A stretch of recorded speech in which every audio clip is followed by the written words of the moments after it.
You're sitting on a kitchen floor. Someone is talking to you in that soft, exaggerated voice adults use with babies. You're laughing, or maybe you're crying. Either way, you're completely there, taking everything in, reacting, feeling the temperature of the room, the shape of the face above you, the sound of that voice. This is happening when you're maybe 14 months old. 20 years later, you will have no memory of it. Not a blurry impression, not a single frame. The entire scene is simply absent, as if it belonged to someone else. And the strange part is that it didn't. It belonged to you. For the first 2 to 3 years of your life, your brain was building more than 1 million new neural connections every second.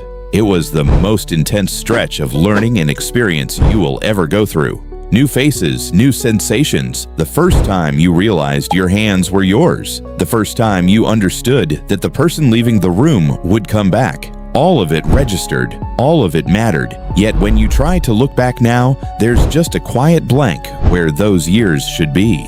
Most of us grow up assuming this is normal. Babies just aren't fully conscious yet, we tell ourselves. Their minds are too soft, too unfinished to hold on to anything. But that explanation doesn't hold up. Newborns already recognize their mother's voice within hours of birth. They show a clear preference for the language they heard in the womb. Within days, they can tell their mother's face from a stranger's. They feel pain. They feel comfort. They get surprised, interested, distressed. There is a real mind present from the start, one that is actively experiencing the world and forming impressions of it. So the memories were written.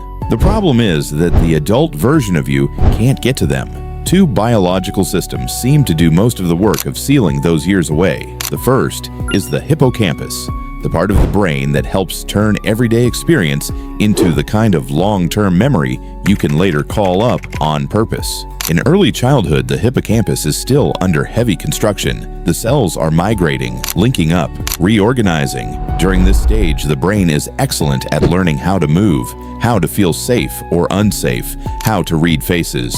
It is much less effective at creating stable, timeline-based memories that survive into adulthood. The second system is language. Somewhere around age 2 or 3, children begin building a coherent sense of self that is tied to words. They start telling simple stories. I fell down. I was scared. I went with mom. Once language becomes the main way experience is organized, the brain appears to change how it stores autobiographical memory. Experiences that were encoded before language had a strong foothold become extremely difficult to retrieve through the new verbal self. It's as if the arrival of the speaking I quietly closes the door on the earlier pre-verbal version of you. There's a third process that makes the disappearance even more thorough. Early childhood is a period of massive synaptic pruning.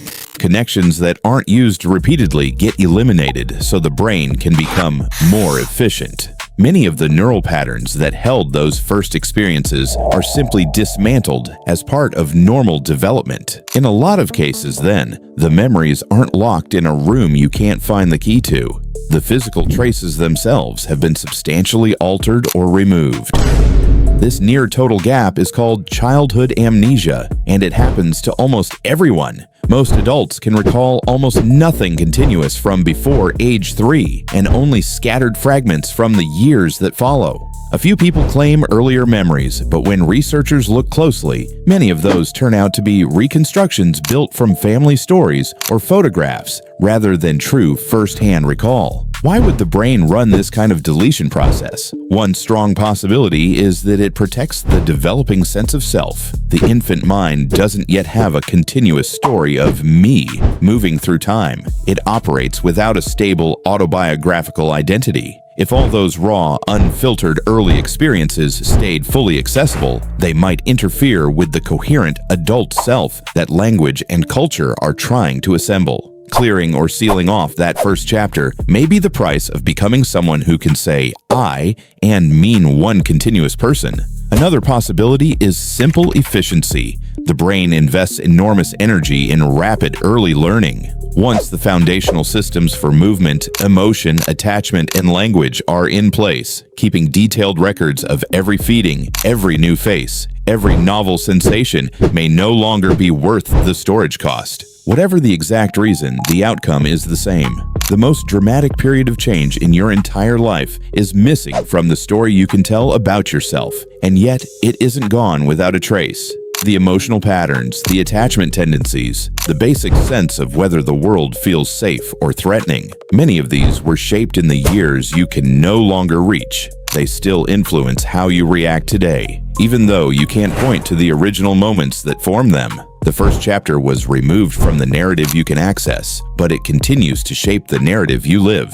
So when you look at an old photograph of yourself at 18 months and feel no spark of recognition, that emptiness isn't a personal failure of memory. It's the edge of a process that nearly every human brain carries out. Your mind decided without asking that the person you were becoming needed a relatively clean slate more than it needed a complete archive. You were fully present for those years. You felt them. And then your brain made sure the adult version of you would never be able to step back into them. The memories are gone, but the person they helped create is still here, carrying their influence in ways you can sense even if you can no longer name the original events. That quiet space at the beginning of your life isn't empty. It's the foundation you can no longer see.